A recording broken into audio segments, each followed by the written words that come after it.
नमस्कार दोस्तों, स्वागत है आपका वनडे एग्जाम सेंटर में। दोस्तों, आज के वीडियो में हम लोग बीए फोर्थ सेमेस्टर हिंदी के सिलेबस के बारे में चर्चा करेंगे और जानेंगे कि बीए फोर्थ सेमेस्टर में आकर के हिंदी साहित्य में आपको क्या क्या पढ़ना होगा।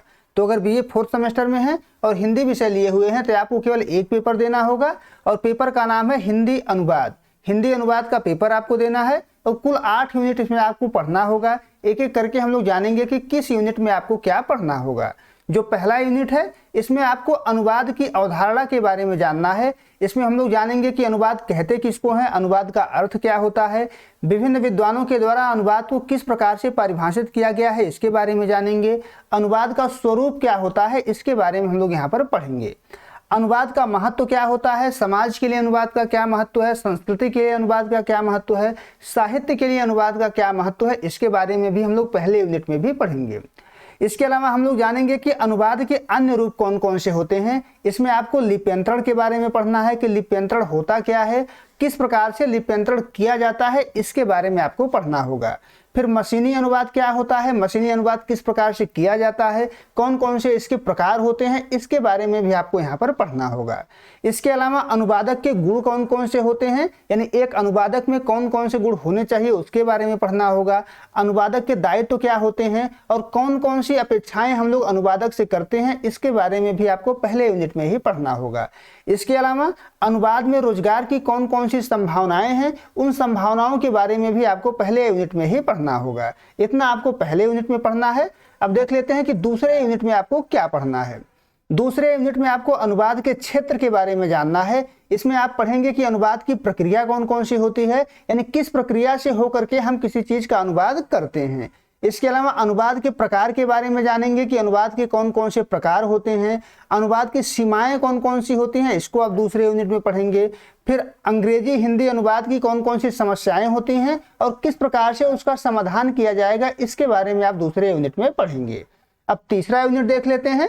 तीसरे यूनिट में आकर के आपको अनुवाद का सामाजिक सांस्कृतिक संदर्भ पढ़ना है। इसमें आपको पढ़ना है संस्कृति क्या होता है, साहित्य क्या होता है और भाषा, और इन तीनों का आपस में अंतर संबंध क्या है, यानी संस्कृति, साहित्य और भाषा का आपस में क्या अंतर संबंध है, इसके बारे में आपको यहाँ पर पढ़ना है।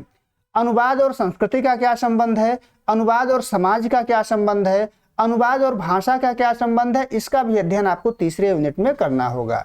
इसके अलावा बहुभाषिक समाज में अनुवाद का क्या महत्व होता है, इसके बारे में भी आपको तीसरे यूनिट में पढ़ना है।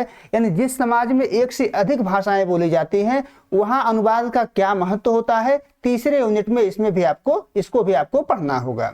अब देख लेते हैं कि चौथे यूनिट में आपको क्या पढ़ना है। तो चौथे यूनिट में आकर के आपको अनुवाद के साधन के बारे में जानना है कि किन किन साधनों का प्रयोग करके हम अनुवाद को करते हैं।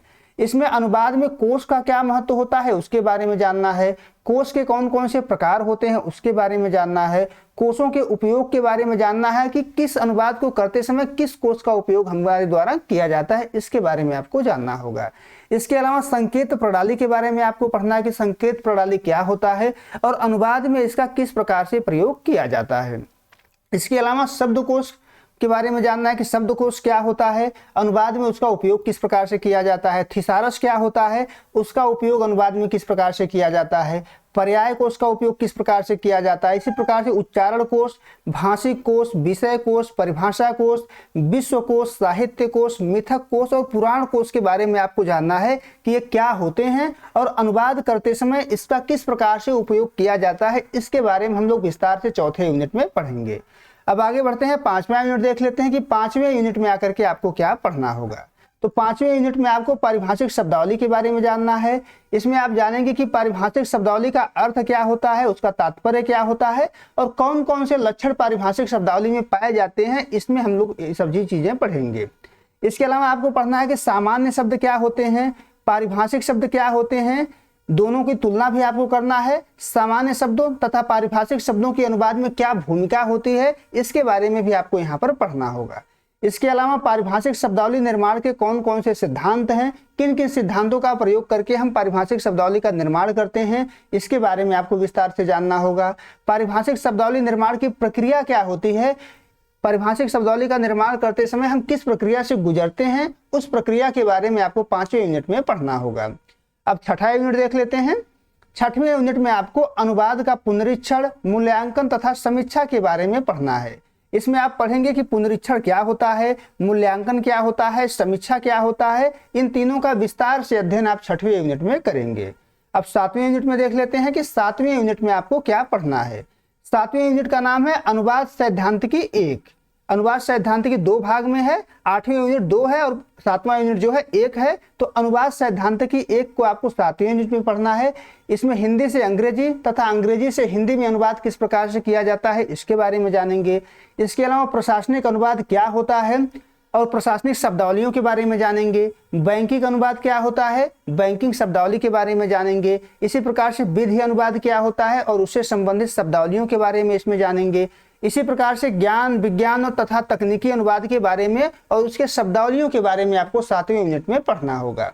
अब 8वें यूनिट में देख लेते हैं कि 8वें यूनिट में आपको क्या पढ़ना है। इसमें अनुवाद सैद्धांतिकी 2 के बारे में जानना है। हिंदी से अंग्रेजी तथा अंग्रेजी से हिंदी में अनुवाद किस प्रकार से किया जाता है। सामाजिक विषयों का अनुवाद किस प्रकार से किया जाता है इसके बारे में हम लोग जानेंगे। और सृजनात्मक अनुवाद किस प्रकार से किया जाता है इसके बारे में भी आप 8वें यूनिट में पढ़ेंगे। इतना आपको पढ़ना है। कुल 8 यूनिट आपके सिलेबस में है। एक एक करके हम अपने YouTube चैनल पर वीडियो लाते रहेंगे। अगर आपने हमारे चैनल को सब्सक्राइब नहीं किया है तो आप हमारे चैनल को सब्सक्राइब कर लीजिए। हमारी वीडियो पसंद आए तो हमारे वीडियो को लाइक करिए, शेयर करिए। बहुत बहुत धन्यवाद।